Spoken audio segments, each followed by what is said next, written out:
Like, it sounds like you could put a 90s pop rock, like, vocalist over this. You know, like, both of those sections so far just are things that you would hear in pop music back in the day. It's time for some video game music analysis, where I listen to songs from games I haven't played before, suggested by viewers like you.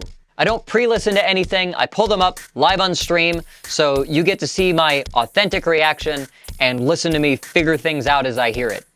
You can catch me doing this live without any of the edits at case.dog/stream.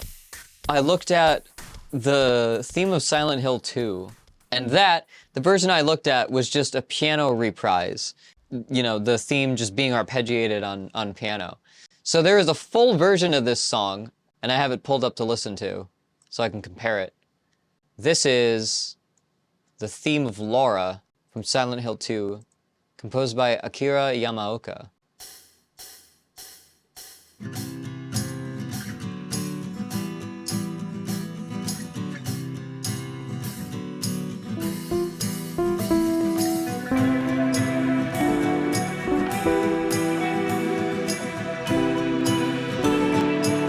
Sounds like 671 to me.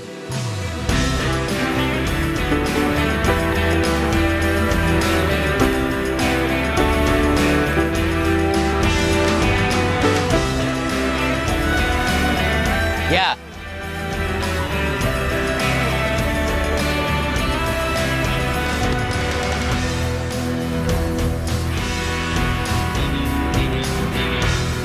I love that surf guitar.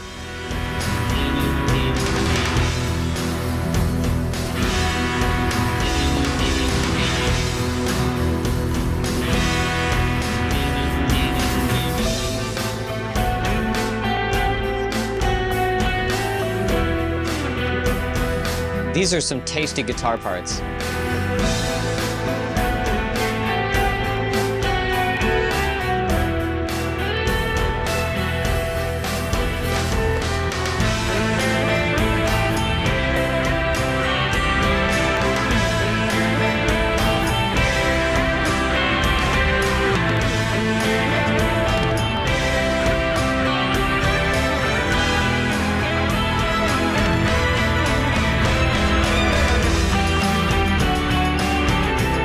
Okay, there's that melody.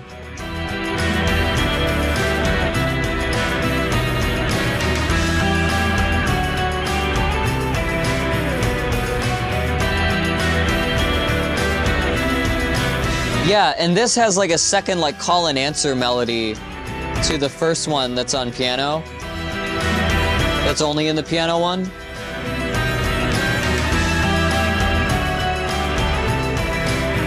Sounds like a really fast bowed fiddle.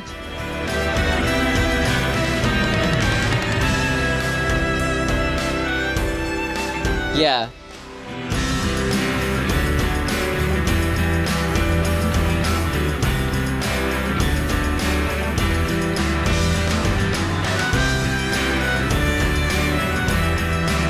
That's very anime.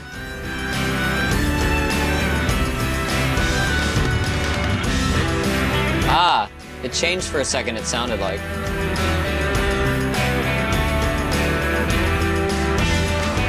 But this is mostly just doing another 6-7-1 pattern.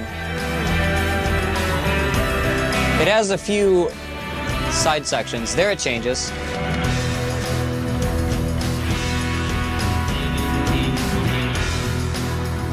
This one's just pedaling.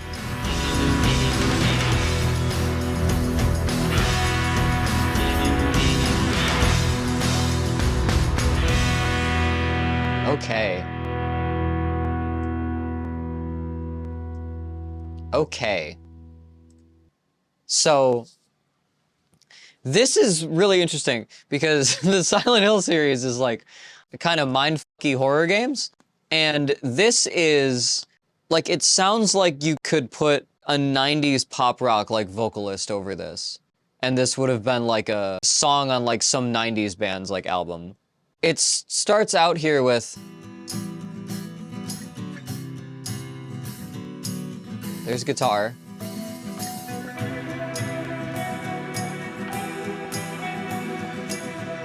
Then like a tremolo guitar.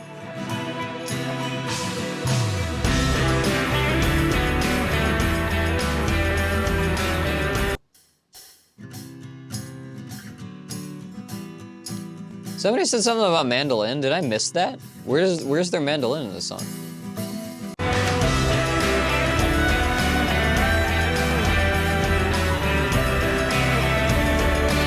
Okay, yeah, so it's mandolin like doubled with a violin.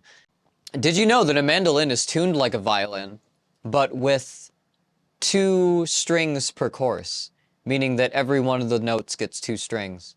Like what a 12-string guitar is, it's like a mini violin that's that. Mandolin and extra instruments like that and violin, that was not at all far-fetched in the 90s. Does anybody remember the one song by the Goo Goo Dolls, Iris? There's a mandolin on that song. So it doesn't have to necessarily be folk influence. It just sounds very like of the time, you know, with all of the compositional choices. Losing My Religion has a great mandolin part. Yeah, that's just a thing of the time. Bands were adding a lot more other stringed instruments and like pop stuff. There's a Metallica song with a hurdy-gurdy. The 90s were crazy. There were no more barriers there for a bit. It was just, you know, if you wanted some extra texture and you had a producer that could go get you the shit, like go do it. So that's interesting. What does it add?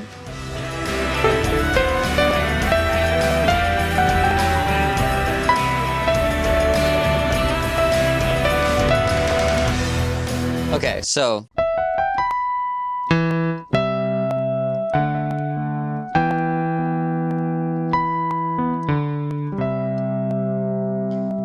right off the bat, that just draws like, that's the third of the C that we're starting with. Then it's the 3 of the D you move up to, so it completes that. And it sort of is moving up to be the third of whatever the chords are under it. Because on guitar, especially when you have crunch guitar, no matter what chords you're playing, if you're playing upper intervals, the bulk of what you're gonna hear is the bottom 3 strings in their open fifth. Distortion for guitar amps will distort harmonically, so the upper harmonics of things will get messed up. And so you'll end up just hearing most of the lower notes coming through, and especially the more open intervals in those lower notes, because it doesn't mess with their fundamental tones, basically. You can crush everything when you crush a guitar signal. You're mostly just gonna hear the like coming from that. So especially adding a melody that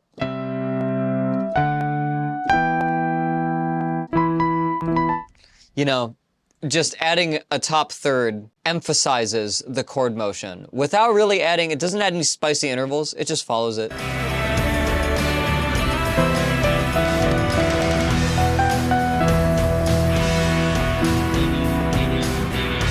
Okay, yeah, now it has this droning on E. Okay, yeah, and then it jumps up to a major 6 and just drops down from 6 to 5, dropping us to the B here, while the bass is basically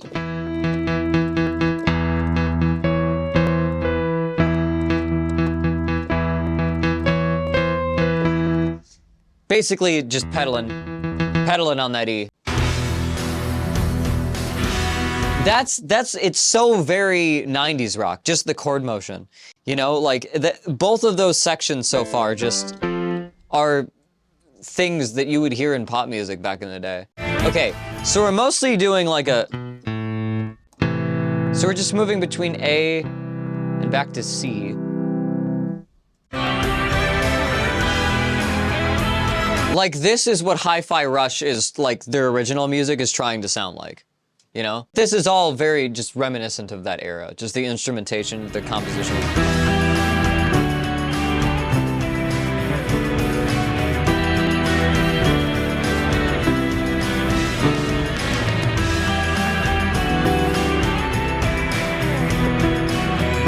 Yeah, and then it just keeps up that chord motion.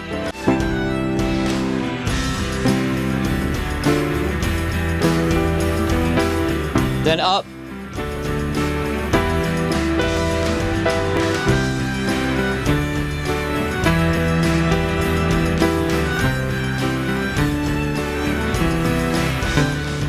Yeah.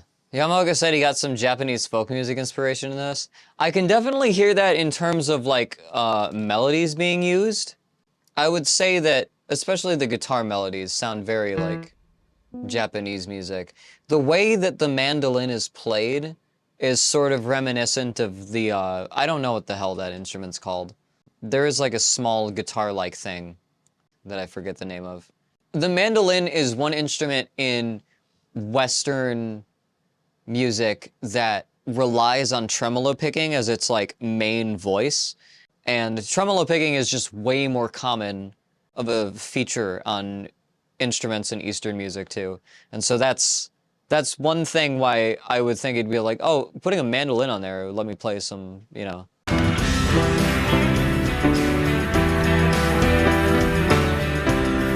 And this chord progression is very primordially anime. It's not.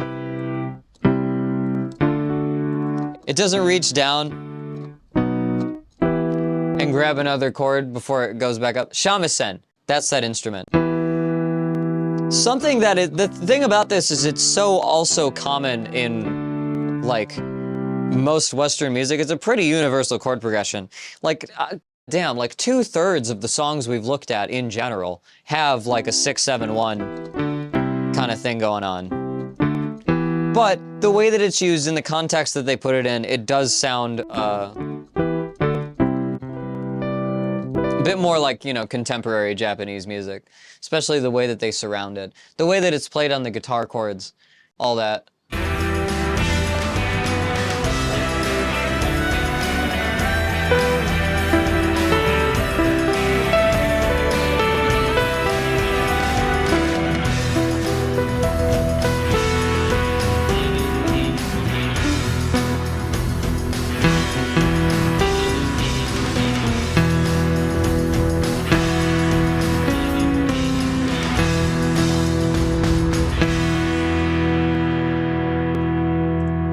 Ends on that. It ends on like that. Which is a very, very spooky chord. In context of listening to the one before it and listening to this, they have very, very similar chord movement that they rely on. This one does a lot less with it. It basically sticks to 6, 7, and 1 with a bit of like, with a few, you know, spicy notes thrown in, but it's C, D, E, D, C, D, it's that. I think the parts on top are interesting. They follow the chords, but they're very transient. They don't have a lot of staying power. None of the melodies in this song really have enough chance to like define themselves. Besides the dun dun dun dun, that's really like characteristic.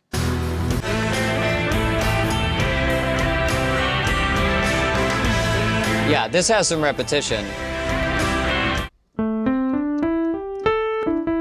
Oh, that's just a pentatonic scale.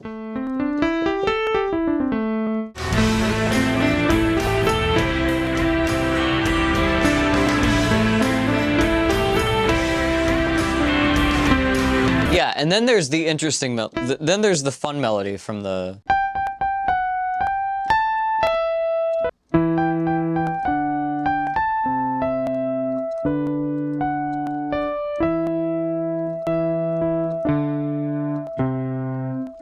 Then it gets to that, which is what the piano reprise, it's based on like that section.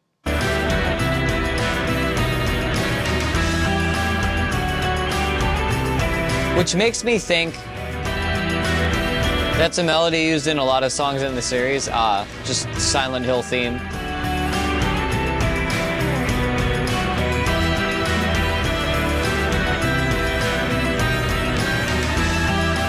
Yeah, and there's this violin in the background.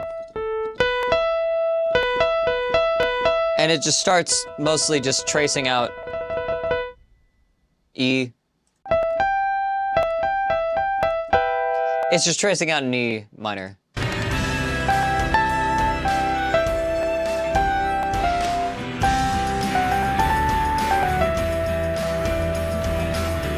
Yeah, it seems like everything in this song is meant to build up to the... It's meant to build up to that melody. And everything else in the song is just sort of surrounding it. This basically constructs like a 90s indie rock song that leads up to... I was in the wrong key.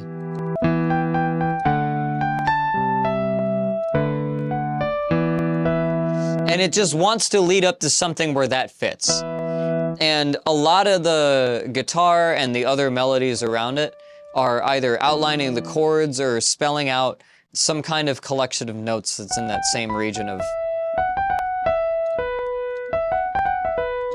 that melody, so that when it gets to the, like... then that's the payoff. And similarly, once that's over, it's sort of just adding more accenting kind of stuff, tracing the chords, not really doing a whole lot melodically besides hitting chord tones. This whole thing seems like a presentation for that one lick.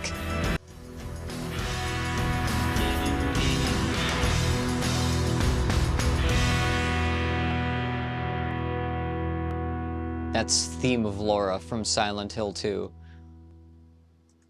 I think probably just because of my bias from hearing the last thing, even though this is so, it's so similar in terms of chord motion, whereas the Professor Layton track, the last one we listened to, had like a lot of ways that changed up the chord progression and chord order, like just a tiny bit, and constantly made it interesting. And it would have like these distinct parts and like several instruments. This is similar in that it has a few different instruments taking different parts over the course of it. It seems like all of that feels musically to me like filler and build-up until you get to the big, you know, until you get to that main melody. Nothing is particularly engaging until then. We hear the guitar doing this a million times. And there are other guitar parts and there are other violin parts, but they just don't... I mean, I know one's a motif, and you gotta emphasize the motif, but the fact that it was built around, here's the motif for 4 to 8 bars, and then it just sort of goes away and goes back to what it was doing. It didn't feel like it had a strong structure. It felt like it was building up to a section, and then kind of went like, it's great that that section happened. And it's a little bit disappointing just compared to the last thing, which had like a buildup of different parts and a way that things would fit into the chords contextually, and it would introduce new chords now and then.